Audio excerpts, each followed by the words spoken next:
Nous allons lancer dès aujourd'hui un programme de nouveaux réacteurs nucléaires. Dass Isar 2 und Neckar-Westheim im ersten Quartal 2023 wohl am Netz bleiben werden.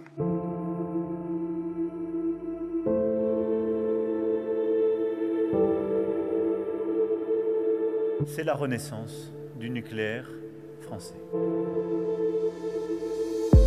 Un réacteur nucléaire, ça peut péter. Après 50 ans de nucléaire, on ne sait toujours pas quoi en faire. La totalité des déchets que nous avons déjà produits avec le parc nucléaire français tient dans une piscine à La Hague. L'uranium a une densité énergétique telle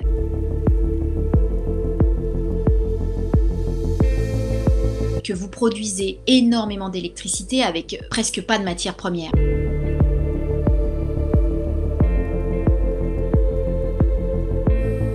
Le problème, je dirais, politique entre les anti et les pro-nucléaires là-dessus, il n'est pas tant sur le volume que sur qu'est-ce que je laisse aux générations futures. C'est absolument un phénomène naturel.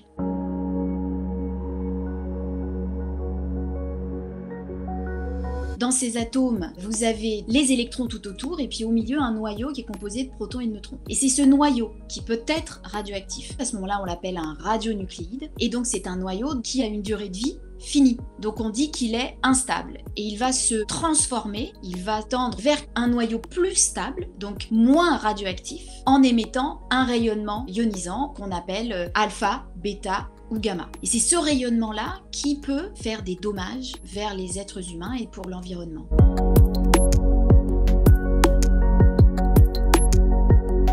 Le becquerel, c'est une désintegration, c'est une transformation du noyau radioactif en un noyau moins radioactif par seconde.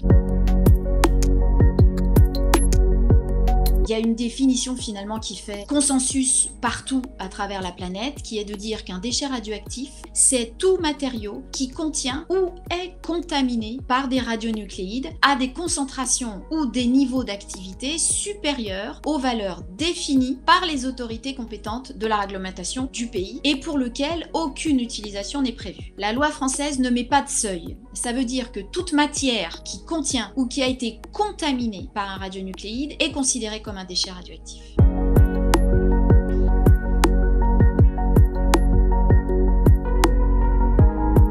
Quand on fait en France du retraitement de combustibles usés, on va séparer ce qu'on appelle les déchets ultimes des combustibles qui peuvent être réutilisés, qui sont l'uranium et le plutonium.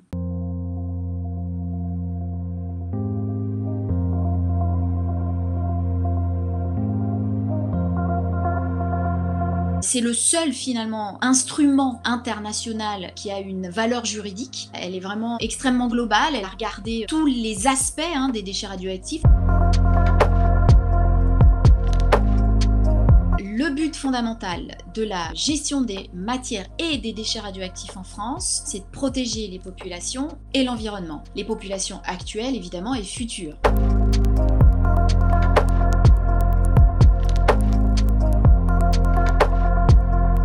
D'abord, le législateur souhaite qu'on maximise l'efficacité du combustible nucléaire. Ça veut dire qu'on va réduire au maximum la production de déchets radioactifs. La deuxième étape, c'est concentrer et confiner les radionucléides qui sont issus de la production d'électricité électronucléaire de manière la plus importante possible. Donc c'est toujours dans l'idée finalement qu'on doit réduire les quantités. Et finalement, la troisième étape de cette stratégie, c'est les déchets les plus radioactifs, les déchets ultimes, on va les stocker correctement en se basant sur les plus hauts standards de sûreté de manière à protéger toujours l'homme et l'environnement.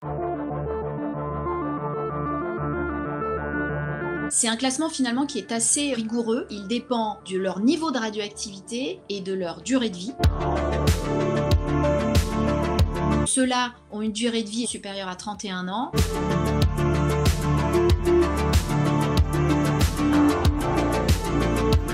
En volume, ils sont extrêmement petits, ils vont représenter à peu près 0,2% du volume de déchets, mais par contre, c'est à peu près 95% de la radioactivité qui est émise par cette sixième catégorie.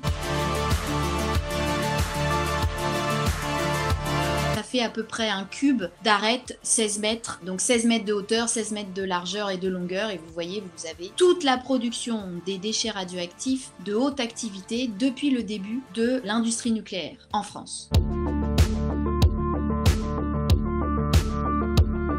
Aujourd'hui, les deux catégories HA et MAVL sont stockées sur le site de La Hague. Ils ont été correctement confinés, mis dans des fûts adaptés et ils sont en attente de la construction du projet CIGEO, c'est-à-dire le centre de stockage en couche géologique profonde. C'est 500 mètres sous terre dans une couche d'argile. C'est quelque chose qui est extrêmement bien étudié. Vous aviez un gisement d'uranium où vous aviez à peu près les conditions qu'il y a aujourd'hui dans un réacteur nucléaire. Donc il y a eu pendant un certain nombre d'années des fissions qui ont eu lieu et donc ce qu'on appelle un réacteur naturel. Ensuite, ce réacteur a dû s'arrêter et donc vous avez eu au même endroit confiné les produits de fission qui sont restés là pendant un certain nombre d'années. Et donc on peut dire que finalement, grâce à la nature, on a eu un prototype d'un centre de stockage géologique. Donc un endroit où finalement les conditions géologiques sont rassemblées pour qu'il n'y ait pas de diffusion de la dangerosité des déchets radioactifs vers des nappes phréatiques. Il n'y a pas eu de tremblement de terre ou de cassure des plaques à cet endroit-là qui ont permis un échappement finalement de la radioactivité. Après, on n'est jamais sûr de rien, le risque zéro n'existe pas. Tous les risques ont été pris en compte et ils ont produit un dossier de sûreté que l'ASN a jugé positif. Si tout va bien, on pourrait avoir un début de construction vers 2025. Tout a été préparé pour qu'on puisse fermer le site vers 2150. Ça va dépendre de l'année 2023 où vous avez pas mal de rendez-vous législatifs qui attendent la filière nucléaire.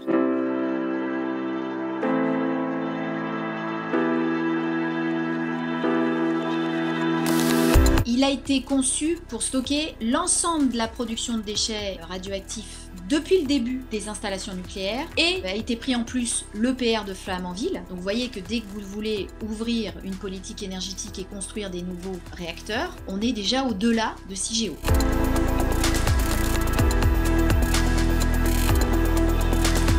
Aujourd'hui, on est avec un État et une filière nucléaire qui a décidé de se projeter sur des EPR. On pourrait imaginer que l'État français se positionne sur un autre type de réacteurs et notamment les réacteurs à neutrons rapides. Ces réacteurs à neutrons rapides qu'on appelle la génération 4, ils ont intégré une gestion des déchets beaucoup plus intéressante que ne l'a fait les réacteurs à eau légère. Donc c'est extrêmement compliqué parce que une industrie doit avoir un bilan financier positif, mais elle doit aussi penser à l'avenir de son industrie. Et l'État, c'est pareil, il faut prendre des décisions aujourd'hui si vous voulez que dans 50 ans, 100 ans, on ait un parc qui ait une tête différente de celui qu'on a aujourd'hui en France. Donc tout est relié, et tant que vous n'avez pas des visions à long terme de la politique énergétique, ça sera très dur d'avoir une vision à long terme de la politique de gestion des déchets radioactifs.